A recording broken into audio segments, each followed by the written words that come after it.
Right, so it is a pleasure to be back at Chem UK again this year, to be on Acid's stand to demo a few more bakes. We're taking it another level up from last year. We're using the Acid stirrer plate. We've got some of the multi-blocks of different sizes, and we're going to do a little bit of chocolatier work. We're going to make some beautiful tempered chocolate spheres that look a little bit like planets, and then we're also going to do a bit of jelly art as well. Each of them using these multi-blocks. The multi-blocks are helping us such that I can keep, whether it's the cocoa butter or whether it is our gelatin, we can keep it in liquid form, so it's really easy to work with. That's one of the limitations we have when I'm usually doing this at home, is that all of these things will always be setting whilst they're all around me. So it's hard to work with more than one at one time. So I've been able to, as you can see here, what we've got, I've already made some gelatin. It's into liquid form really nicely. So it's melted nicely, and that's all my coloured gelatin now, which I'm going to be able to inject into here. So we'll have a little go at that, and we'll see, hopefully, we should be revealing something a little bit like these paperweights, like this here. And this is set into crystallisation dishes. This is a technique that I did on the Great British Bake Off. I had to make I did a hibiscus flower when it was on there, but we've got these sort of water lilies for today. So let's have a little go. I've prepped a smaller one here, so we're going to have a little go at doing the injecting, and we can see how that works. I'm just going to twizzle this around the other way so that can work nicely. So I'll start off with you've got to work from the top down. So whatever you're going to see on the top is what you need to work with first. So if you were doing stamens or something, you'd do the stamens first. But here I've just got some nice coloured petals. So what we're going to do is I'm going to grab this one here, which is in nicely liquid form, and we're going to do a bit of injection. I'm going to get a bit of a kitchen towel for when I make a mess, which I no doubt will. So let's have a little go. Move this out of the way. So here we go. So all we have to do, I've got syringes. They are clean syringes from the lab, brand new ones. And then you have these little sort of like needles on the end, but they've got little sort of like metal, sort of like different shapes for petals or for leaves. And we can just go into here and we can just suck some of this up. And like I say, I can keep all these colours that I've all pre-made. They're all kept in liquid form because I've got the Acid hot plate with the dry sin, and they can just keep them all there all at one go. So we can just inject that up now. And now, famous last words is to see whether we can actually get this to work. So I'm just going to dab a little bit off the end, and then we're just going to try and inject a little bit into here, and then I just go into there and I just do little injections. I've spooned a little bit of the jelly out so that when I get the excess like this, it will just catch in there, and I can just keep going in and out and just injecting a little bit. And then what you need to do, you need to have a waste one so that when you get any excess like this, you can just quickly suck that up. So I can keep that out of the way. Right, now we can go back in here and we can do a few more. So here we go. So you should just begin to see that beginning to come around now. And this is, like I say, it's a technique that I first actually did on the Great British Bake Off, and it worked really well because I thought when prepping for it, I wanted to try a new technique, and I thought, given that I'm a chemist by trade and I spend my entire life injecting reagents and solvents into flasks, I felt like using a bit of using syringes to do a bit of jelly art was going to be right up my street, and it was. So we'll do a few more of these, and then we'll just show you the finished product. So we'll go straight into there again, and just keep injecting your petals all the way around. Keep working around like that. And then, like I said, when I have excess, you've got to just scoop the excess out like this. And then we can get it. It'll just be a nice small flower. This one will be. Okay, and what we can do now is we'll lift it up and see what we're sort of generating. So you can see underneath there that we've got that petal effect. Could do with a few more going directly down, so I'm actually just going to do a couple more just right in like that. And we'll see, and hopefully, there you can see that all coming together underneath. And then I'll just show you that. So, and like I said, the beauty of this is that I'm able to use multiple colours all at once. So I've finished now doing the petals, so I can now switch over to the green one, which is also kept nice and warm for me because it's in the multi-block. And now I can switch over and we can go on to something different now. So we'll just take a bit more of that out. And now I can switch over to another syringe now. It's got a patterned nozzle on this time now, and now I can use the green. So we can go into here and inject some of this out, like so. And then now we're going to go back in, and these ones are going to be towards the top here. As you'll see, as I just work round, just injecting round the top, just work my way all the way around, like so.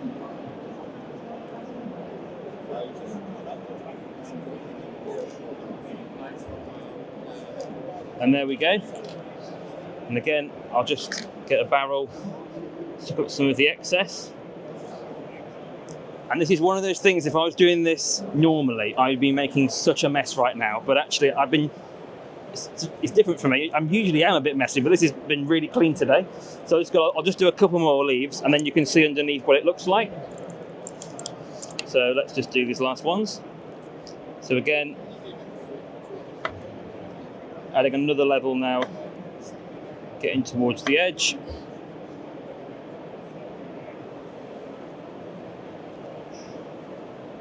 Right, we can leave that now. And you should hopefully suck a little bit of that excess out. And you'll see underneath there that you're going to put a little flower together with the little leaves underneath. So it's pretty cool how they all come out. And here's a couple that I've already prepped, and you can see here how we get almost like a paperweight. It looks like it's not even real. It looks like it's been set in silicone or something. But you can see how nice that looks, and that's done in crystallization dishes. So chemistry overload. I did this technique on the bake-off, so might want to have a red hibiscus in when I did it on the bake-off. But you can see here different color as well, the effect that you can get. And this is a really neat little bit of decoration to do. As you can see, it's really not too difficult either, and it's just gelatin. So it's clear gelatin that I've set in the actual dish itself, and then to actually do your coloured jelly that you insert, it's condensed milk 1-to-1 with milk, and a little bit of sugar and more gelatin, and then that's it. And then you can generate that sort of effect. But by using the multi-block and the heating pad, it's just meant that I can stay right here, right next to it, and they're all kept liquid all at the same time. So it's I think hopefully we're going to transform the way in which some of these molecular gastronomy kitchens and these Michelin-star kitchens are now going to have a go at doing some of their decorative techniques. So that is our jelly. Now we're going to switch over and do another technique. And this one's now is going to be a chocolate-focused one. So what we'll do is I'm going to just pop this off for the moment now, and I'm going to switch over to cocoa butter instead now. So that was all jelly. And now we're going to go on to cocoa butter, and that's how I've created all of these sort of like orbs that we've got here. So these orbs, I have a mold like this. We're going to demold live, and hopefully they look okay. So you've got a mold, and you can brush your cocoa butter into there. And there's so many different techniques that you can do. So you can use paint brushes, you can sponge it in, you can use a toothbrush, and you can flick little bits of colour into it as well. So actually I've done a bit of the flicking with a toothbrush for these, so you can see this speckledy effect that we've got, all the different silver speckles. That's a silver cocoa butter, and it's just flicked into the moulds. And then you can put a base colour, so I put lots of blue in there, and you can just see the depths and the sort of different variety that you can get. And it's literally just painting into a mould. There's nothing fancy about it. And then I've tempered chocolate, sat them in on top of it, and then you can demold at the end. So we'll leave that because that will set soon and we can show that. So move that to the side, and we'll move on to these cocoa butters. Now, as you can see, again, we've switched over now. I've got these sat in these little vials, and again, you can see that they're all nicely melted. And this is, again, doing this at home is such hard work, because being able to keep 4 of these all liquid at exactly the same time would be really hard work. You could put them in an oven and sit them in an oven, which is okay, but you're not always going to have your oven directly next to where you want to work, and you can't easily interchange without making a mess. Whereas here, I've just got these right next to me in the multi-block, in the dry sin multi-block, and I can just dip in and out and switch as and when. So I've got a bit of acetate here, just so we can sort of showcase. Melted, I'll leave that on there. So we can just showcase some of those techniques, and then we'll demold this one just here. So if we start off with some nice blue here, and again, this is cocoa butter. So cocoa butter has to be kept at a nice constant temperature in order to get this beautiful shine, this tempered effect on here. So when you have working with chocolate, the cocoa butter, the fats in there, they can take on different crystal forms. And there's 6 different types, and there's a crystal form type 5, which is the one that you really want, and that has got the perfect properties that, as a chocolatier, that you would want, because it's got a beautiful snap, a lovely shine, it melts in the mouth, but it's also pliable so that you can actually pick it up, move it around, it keeps its shine, and it doesn't melt in your hand. And so you want to be able to keep your cocoa butter at a nice constant temperature to be able to then work with it. If you put it in a really hot oven, or if you're to microwave it, you're at risk of it just losing that temper, losing that crystal, being able to crystallize nicely, and you'll just lose the finish that you're going to get on your chocolate. So here is my cocoa butter, and again, I'll just show you just so you can see what it looks like. It's literally just like painting. So you can literally just paint it directly onto a surface, and that works absolutely fine. You can get a sponge, and you can do splodges on there as well. And you can begin to see the sort of texture that's going to give on the final finish. You can do tiny little flecks, and as you work along, you could then go over the top afterwards with another colour. It all works really well. So that's a bit of blue. If we go to a yellow now. Actually, let's go. I think we'll have a green. Yeah, let's go through a green. So again, I've got the green in here now. And again, if I switch brush, so you can see how I've got the blues and the greens mixing in for the earth-shaped ones, and you can see again you could just blend those in between the blue on that one there. Like I said, you can easily flick as well. I don't want to get it on my hands. I use this knife. I'll flick it, but you can just flick it as well, and you'll get a sort of spatter on there. You can also do that with a toothbrush. That isn't going to fit in there, but we can just do it with this. You can see how you can just get a nice sort of splatter effect on there, and then when that's built up with different colours and you demold, you have a really wonderful finish. So that's that. Let's get a bit of kitchen roll just to clean down on that. So that's the sort of effects. So I've done that. I've built those up into these moulds just here, and I've tried to do some different planets. Here I've used blue ones, and I've finished them off with an Acint stamped chocolate as well. So I'm hoping, I've not tried, but these should just demold now from here. So I'll sit them on here. Let's move these out of the way. So these should demold, and you should have a wonderful sheen on them. So if we have a go, this should just come straight out like that. And you can see how shiny that is. And that's just the cocoa butter sprayed or painted or dabbed into the mould, and then it comes out. So, and I've done those as 2 of those. So you can see they're a pair, and you can fuse them together. So that looks like earth. And then we've got ones like this one here. So that should just come out like that. And again, you can see the wonderful shine that you can keep on it. And again, you've got to be able to keep them at a nice constant temperature. You just push them into the mould, have a nice heavy duty mould, and then you can turn them out, and there you go. And they look lovely. And you can see the shine, the glistening off all the lights in here. You can just see them, they're really just coming alive. And then here's a red one as well. And then there you go. So they're really stunning. Now, one thing you can also do with these, and I'll have a little go, because this is nice and warm. Move this out of the way. The way in which you would finish these off, and this is the taking it to the next level now. This is why this is so perfect. If I move this off now for the moment, I've got something warm. I'll just sit those on there. So the last thing you want to do, you want to fuse these together. Now you could have a tray in the oven, bring the tray out, you'd melt them on there, and then fuse them together.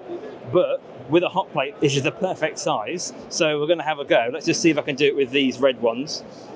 All I would do is I would just sit it on there like that, move it around, and then that'll just melt the top like that. And then you can just lift that off, and then that will just stick together like that. And that will just fuse. That will fuse your orb together like that. So that's just, it's the most perfect size. It's just perfect to work with. I mean, just imagine, normally I'd have to have a tray, I'd have to keep putting the tray in and out of the oven, but here I can just wipe that down and it just works perfectly. So it's really just these few little techniques have just transformed the speed and the way in which I can actually operate now doing these sorts of decorative techniques. So if we sit that out the way for the moment, sit that there, I'll wipe that down so that it doesn't make a mess on there. And the final thing we're going to try, if it will work, is I'm just going to show you. I can turn that off now. The final thing I'm just going to show you how the chocolate discs work. Now, I've not been able to actually temper. I have had a go at tempering. You can temper in like the big dry sins with an RBF in, with a stir bead in. I've had a go, and you can temper chocolate, so I can bring the temperature up and down and up again, and it works really, really well. I've brought in some pre-tempered chocolate. I'm hoping we might be able to have a little go at just showing the technique on how this works. So I've tried to melt this. Obviously, I've come equipped with a spatula, so very chemistry-like. So that's melted nicely. So we'll get this off here, and we'll try and put a little bit of chocolate into this bag. So I'm just going to get this out of here now. Okay. So just get a little bit. We only need a little dribble, so we should be okay.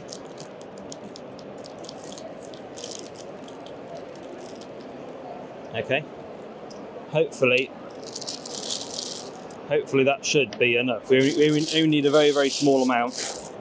And then if we just get the scissors,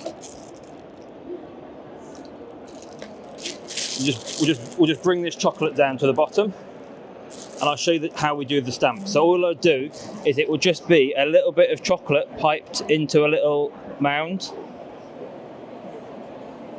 like so. And then I've got my freeze spray, like this. And then I've got a stamp which is engraved with the Ascent name on, so you can see the logo there. And then I just freeze this. So I've got see. So like I say, it's very sciencey, everything is. I'll move that out of the way. So we can just freeze our stamp, like so. That's super cold, and then we should be able to just engrave that on there. Hopefully that will work. And there you go. And there's your Ascent logo.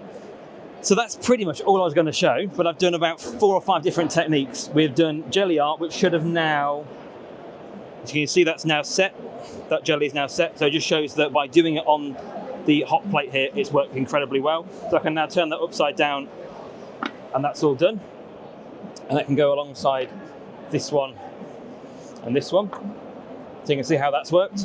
We've done cocoa butter, so you can see the different techniques that you can have a go at. It's either using a brush to actually brush it out, you can dab it, you can flick it, and then you can use these molds like this. You can spray into the molds, and then we can get these wonderful spheres.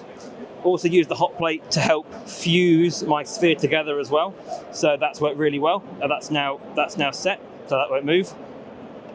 And then finally, we've also done the tempered chocolate, which just shows that I can still temper it. So it's already pre-tempered. I can put it at a set temperature in here just to melt it just enough.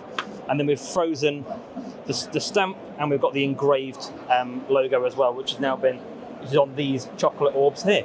So that's all the different techniques, and just shows how useful this can be, not just in the lab where I use it day to day doing all my reactions, but also in my kitchen as well.